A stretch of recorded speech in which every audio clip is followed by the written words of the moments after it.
YouTube. We're gonna start vlogging.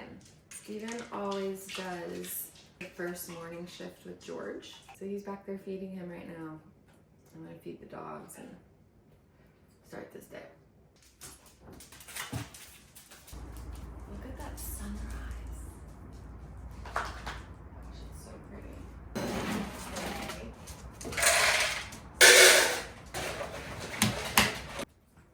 I have to wait to have it for my thyroid medicine to kick in, but this is the caffeine of choice.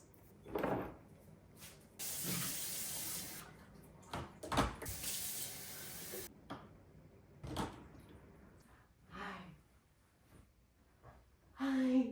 Did you already drink your whole bottle? Did you? Oh. Did you, Daddy? You love your daddy. Hi. Hi. We've officially found our thumb. Is it yummy?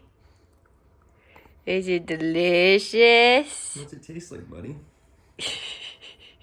Dad's babies, uncles, aunts, children. Oh, no, he just wants pictures. Just go night night. You are so cute. Okay.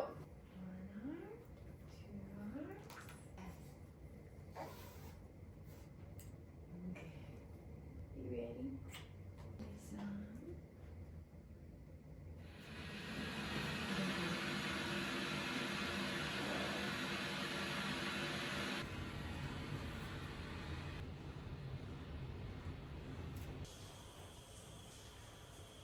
His first nap is always the best nap. So it is literally me trying to get everything I can possibly get done for the day.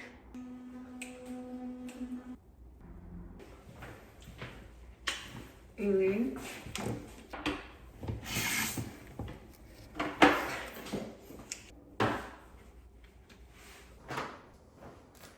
We are doing absolutely nothing today. Mama's on her period. Dad has to go into the office today, so me and Georgie are just laying low today. I haven't really ever consistently been on here. I thought it'd be fun to get on here and just share some facts about me and my family while I get ready. My full-time job is social media.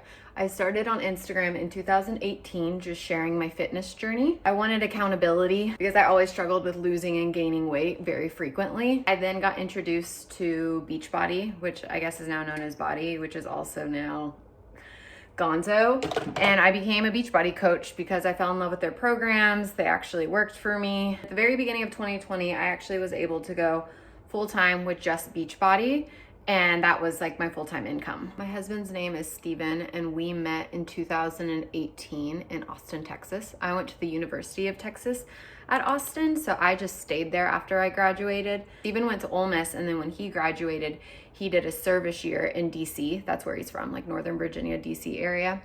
And then he was dating a girl who was getting her master's at the University of Texas, so that's what made him come down to Austin. They ended up breaking up. Steven and I met on Hinge, and the rest is history. I'd only ever lived in Texas up until 2019. Steven and I had been dating for almost a year at this point, and he decided he wanted to go spend a few years back where he was from. It was like where all of his friends were and everything. Neither of us wanted to do long distance. So it was either I go there and we're gonna see if this works, or I stay and we break up. I knew I was gonna marry that boy. So I went there, and here we are, married with our first baby. In July of 2019, Steven and I went to Greece, and that is where he proposed, and I became his fiance. And Greece holds such a special place in our heart now, and it's somewhere we want to be able to take all our kids to one day. Steven and I both have always wanted a big family, so we didn't want a long engagement. We wanted it to be short. We wanted to start having kids right away. We got married in April of 2020.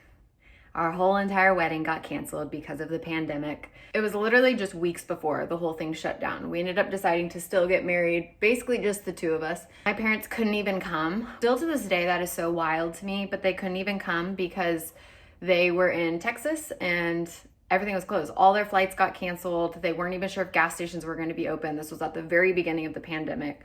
So they couldn't even be there. So we zoomed in all of our bridesmaids, groomsmen, and close family. We immediately started trying to have kids. And honestly, I did not know much about the female body whatsoever then. I had no clue when I was even ovulating, which just seems so wild to me now. And our second month actually really trying, but third month trying, we ended up getting pregnant, and unfortunately we lost that baby to a miscarriage. Since it was so early on in our journey, we never did blood work, we never went in for like an early ultrasound, anything like that. I didn't even have an OB at the time, so I called, found an OB, and they told me my first time coming in would be at the 8-week mark. I immediately felt like there was something wrong, and I wanted to start digging. One thing about me is I am extremely proactive.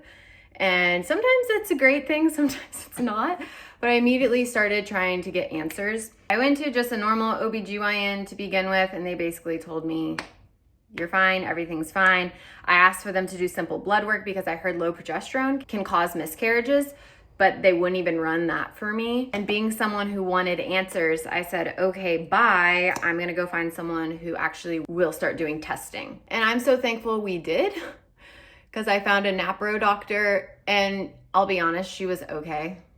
She wasn't, there's kind of some meh in that, but she did start immediately doing testing on me, and we started doing follicle scans and all of that. We continued to try to have babies and just weren't getting pregnant. So then I really started diving into like holistic. I gave up gluten. I started like trying to do everything low toxic to non-toxic, and we just still weren't getting pregnant. I did acupuncture. I did everything. You name it, I did it. February of 2022, we bought our very first house and moved back to the Dallas, Texas area. That is where I'm from. This is where we knew we always wanted to plant roots. All my family's here. Still not being pregnant, immediately looked for a doctor here. And I happened to find one of the most incredible doctors I've ever worked with. She's truly a godsend, absolutely amazing. She's basically helped us find every single diagnosis, because I went from unexplained infertility for 2 years to learning I have endometriosis, I have adenomyosis, I have thyroid issues, I've had multiple infections within my uterus. I also have something called LUFS, luteinizing or ruptured follicle syndrome, where my body doesn't actually ovulate every single cycle. It looks like it's ovulating, it gears up to ovulate, but all of your eggs are within follicles, and for whatever reason, that follicle shell is just really hard. The egg has a really hard time busting through. Also many other little diagnoses I've had along our fertility journey that I'm probably forgetting, but those are basically the main ones. July of 2022, I had my first endometriosis excision surgery. That surgery was only supposed to be 2 hours, ended up being 5 hours. There was still more in there, but they had to wrap it up. My doctor was going on maternity leave, so that meant I either did my second surgery in December of 2022 or I waited till April of 2023. And being the person I am that has zero patience, I said, let's just go ahead and do that second surgery. So December, I did my second surgery, and we continued to try after that, and I still wasn't able to get pregnant. LUFS was still continuing to happen. It was super frustrating. So then of December of 2023, did PRP. We did PRP in both my ovaries and my uterus, and we also found out that I had a septum during that time, so they clipped the septum. And after that, my body actually successfully ovulated for multiple months in a row. That was the first time we've ever seen that happen. It was super exciting, but I still was not able to get pregnant. And then April of last year, we decided to pursue adoption. It had been something that was on our hearts for a long time. So we began to start the journey of adoption. In September of last year, we got the biggest surprise of our lives. And on the 22nd, we got to bring home our baby boy. And now here we are. I don't know what's next on our fertility journey. You're just gonna have to follow along and do this with us. I am gonna go in this next cycle to see if LUFS is happening. We did a lot of work on my body last year when it comes to my gut. I got super sick. We found out I had insulin resistance. I started working with a natural medicine doctor. A natural medicine doctor is super interested to see if I'm ovulating or not. So this cycle, I am gonna go in just to do follicle scans, really just to see if my body's ovulating. I don't know what it means after that, but I'll definitely be taking y'all along for all of that as well. And we can dive deeper into what LUFS is, because a lot of people don't even know what this is. But that's a very quick synopsis of my life, and I hear Georgie, so it's time to go get him up.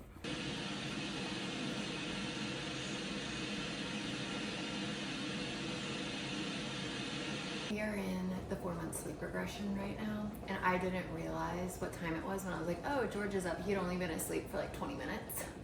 I just went in there, Rocked him back to sleep for about another 20 minutes, so hopefully he'll stay down for a little bit so I can make some breakfast. Steven, always the sweetest, leaving notes everywhere he goes.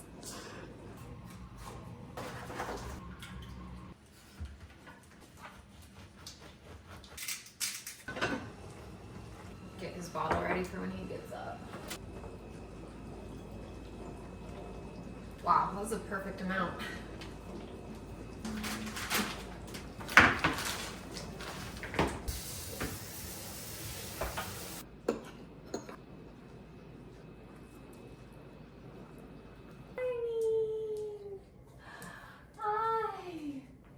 Are you so hungry? I